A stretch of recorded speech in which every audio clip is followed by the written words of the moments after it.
Hello again and welcome to another Warhammer 40k Mordy and Glory video. Now, one of the most frequently asked questions on my live streams and my videos is Mordy and Glory. Is Mech Guard still viable? Can we make a good Mech Guard list with the new 9th edition Codex? And let me tell you guys, oh boy, can you build a good Mech Guard list. In fact, today I'm going to take you through my idea for what I think might be a A-tier Guard mechanized army. So the first thing that I want to talk about is the regiment traits. What regimental doctrines have I picked for my idea? Well, I've gone for mechanized infantry and armored superiority. What that allows me to do is move my transport. In my case, I prefer Chimera, so move my Chimera and then have my infantry disembark after it has moved. It also means that the Chimera itself counts as not one model for objectives, but counts as 5 models for objectives. Now that is a really potent combination because what it allows me to do is move my Chimera onto an objective and then disembark the 10 infantry inside. Probably in my case, I'm going to be going for Cading Shock Troops, but you could go for something like Infantry Squads, Catachans, or Death Corps of Krieg. Now, what that means is you'll have 10 objective secured bodies on the objective, plus an additional 5 bodies from the Chimera itself. So overall, that is 15 objective secured models on the objective. That's actually going to make it quite difficult for your opponent to shift, and we're really talking about doing that with one Chimera. If we then take that idea and expand it out into a full list, it starts to have a hell of a lot of potential, both in the primary game and the secondary objectives. In terms of primary victory points, this concept allows you to easily score your own whilst denying your opponents. You see, thanks to armored superiority, you could move a pair of Chimeras onto an objective, and that would count as 5 bodies. And thanks to the mechanized orders as well, you could make those Chimeras count as being objective secured. Now that means that if your opponent wants to try and take that objective off you, he can't just move on some small elite unit or some chaff unit or even just a small squad of OBSEC troopers himself. He needs to actually go in there with something more serious. But the problem is then, if he comes in and destroys the Chimeras, then another 10 of your guardsmen are going to spill out onto the objective and secure it even more. So even without using the mechanized infantry part of the doctrine, just by taking armor superiority, you can start moving onto objectives and securing them. But let's say you want to deny your opponent some of his primary victory points. Well, this is where the mechanized infantry part comes in as well. You could easily drive one of your Chimeras in your movement phase onto an objective that your opponent controls, okay? Perhaps he's put 5 or 6 models on that objective. You then disembark the infantry squad afterwards, and even if you've only got 1 or 2 of your guys towing onto the objective, thanks to the Chimera also towing onto it, it will mean that you'll have 6 or 7 bodies on that objective, which more than likely will mean when it goes over to your opponent's turn, he doesn't hold that anymore. Now, we're talking about doing this on one objective.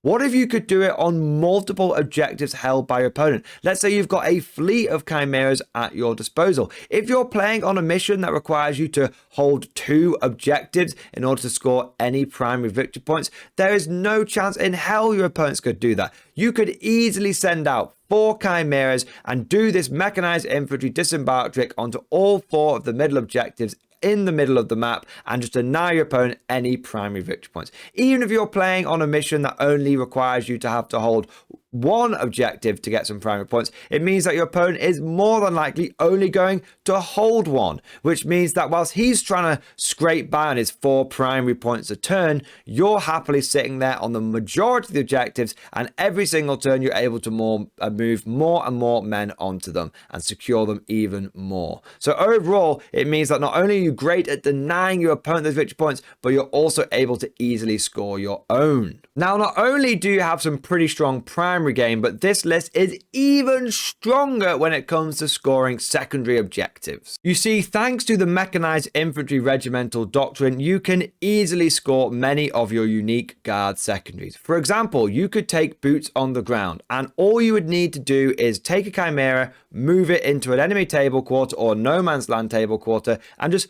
plop a squad out, just disembark after moving. Oh look, you've now gained a boots on the ground point. From turn 2 onwards, if you're not doing that in your own table quarter and the 2 no man's land ones as well, then something is going seriously wrong, because that is a very, very easy thing for you to do. So you're looking at least 12 victory points for boots on the ground, and then also maybe even more than that if you're able to move a chimera in the following turn and get the infantry out into the enemy table quarter. They don't need to live, they just need to move into a table quarter, score the point, and then if they are able to hide behind some landslide blocking terrain and get yourself some points, great. If not, don't worry about it. You'll probably have another chimera following up this next one, doing exactly the same thing. What's great about this concept is it also allows you to pick a third easy secondary. Most guard players end up taking boots on the ground and inflexible command because they're just really strong secondaries already. And this mechanized infantry, as we've already said, it enhances that boots on the ground one even more. But that third one can be tricky, but not anymore, because you'll be able to easily achieve special orders. How special orders works is you need to control an objective and have an officer within 12 inches of it, and if you do, you can perform an action and then you will blow up that objective essentially and score yourself some special orders points. Now, normally, this is very difficult to do because you can't move and advance and do an action, which means it can take you a couple of turns to get into position to do the action for special orders. Not anymore. The Chimera drives up, you jump out and you perform special orders, and you can do that from turn 1 onwards, no problem whatsoever. On a 6 objective map, you should be easily able to max out special orders every single time, and on a 5 objective map, you'll be getting 10 points every time, no problem whatsoever. So overall, this is just really strong into your secondaries and into your primaries. You don't need to worry so much about inflexible command because that one's an easy one to get points on no matter what you do. One of the things that makes this so strong is that it's very difficult for your opponent to stop you from doing this. He can't really stop you from moving into a table quarter and jumping some guys out and getting some boots on the ground point. Unless he absolutely stacks all of the middle objectives, it's going to be kind of difficult for him to stop you from jumping on at least one of them every turn and using special orders and getting some more victory points there. Barring any sort of heroic intervention shenanigans, you should be able to score these points, and your opponent is going to have to work very hard to stop you from doing it. Against an unwary opponent, you'll probably find yourself running away with the points before they've really understood what you're doing with your objectives and how the concept works. If I was to draw a comparison to another faction that plays in a similar way to this, I would take a look at Necrons. The current way of Necron playing is the fact that they just move on to the objectives, they score their secondaries, there's very little for the opponent to really interact with, and at the game ends, the Necrons are like, well, I may have lost my whole army, but I still scored 95 to 100 points, and this kind of works in that same way as well. If you get turn 1, you're just going to turbo a Chimera onto an objective, get special orders. Before your opponents even manage to do anything, you've scored 3 victory points with that unit alone, and you're going to keep doing that until the opponent is sitting on literally every single objective. So I do think that this is going to be pretty powerful, and if you want any evidence for it, take a look at a faction which is basically doing this right now. Now, I would say there is a little bit of variety that you could do with this concept. I think mechanized infantry is absolutely key, but you could potentially play around with that second regimental doctrine.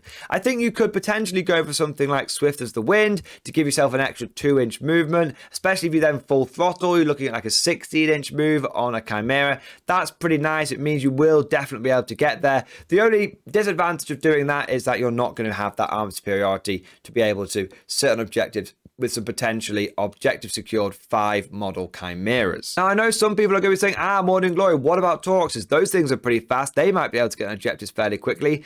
They can, but they suffer from a really big problem, which is that they can only transport 10 models. By only being able to transport 10 models, it actually makes special orders kind of tricky. You see, you could easily put a Castellan and an infantry squad in a Chimera and then drive that unit onto an objective and still be able to do special orders because everyone could just jump out and do the order, and that's not a problem. But with a Taurox, you can't really do it. It's kind of tricky. I would say that Scions wouldn't have a problem because obviously they can take 5-man squads and they can put the command squad and the officer in the Taurox Prime as well. But I think regular Tauroxes, whilst you could still do it, would be a little bit trickier. You're probably going to end up finding that you need 2 Tauroxes to do the job that you could just do with one Chimera. But yeah, that is my idea for a pretty effective mechanized infantry combination. Let me know what you think down in the comment section below. Now, one thing that I haven't talked about specifically today is what units I would put into a list to really capitalize on that. I'll tell you what, guys, let me know your thoughts about that down in the comment section. How many Chimeras would you take? What would you back them up with? Lehman Russ's artillery? Let me know down in that comment section below. Now, if you've enjoyed today's video, make sure that you smash that like button like it's a big titty Eldar girlfriend, and subscribe to make sure you never miss an episode. If you like the idea of this mechanized army and you want to start putting some models together for it, then please consider using the affiliate links down in the description below. By using those links, you'll not only save yourself up to 25% off Warhammer, you'll also be supporting the channel. Now, if you've really enjoyed today's video and you want to go the extra mile, then please consider becoming a channel member or Patreon supporter. By becoming a channel member or Patreon, not only will you be supporting the channel, but you'll also gain access to a whole boatload of perks. One of the biggest ones being you will gain access to the Mordian Glory Discord, which is a community of over 600 active members. There is always someone to chat to in there, be it about memes, tactics, painting, hobbying, all that kind of good stuff. We've got some really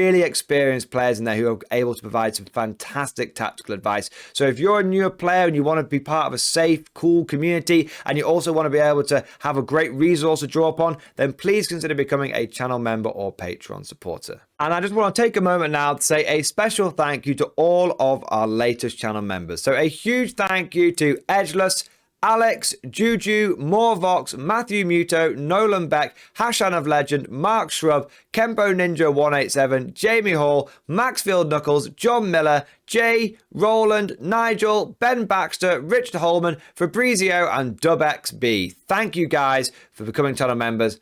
Thank you for doing your part. I also want to do a shout out to our latest Patreon supporters as well. So a massive thank you to Alex Wilson, Joshua Patsky, James Harrison, Jesse Thompson, Noah Eddy, Tristan D. Graham, and 32mm Matt. Thank you guys for your ongoing Patreon support. And last but certainly not least, I want to say a special, personal, heartfelt thank you to all of my top tier Patreon supporters. These are the War Masters, the people who have truly gone above and beyond the call of duty when it comes to supporting the channel. So a massive thank you and an 07 to Bonbon Vert, Navy Veteran, Phil French, Ross Miller, Tekwal, Alex Dengal, John Stubbs, Nick Walsh, Swordfish Trombone, Diesel Fox, Tom Sutton, and of course, Sly Varney, the one-man super chatting army. Massive thank you to all of you guys. Your generous, ongoing Patreon support is a big part of how I'm able to do this gig full time now. I hope you all enjoyed today's video. Thank you for watching. And of course, as always, I'll see you guys next time.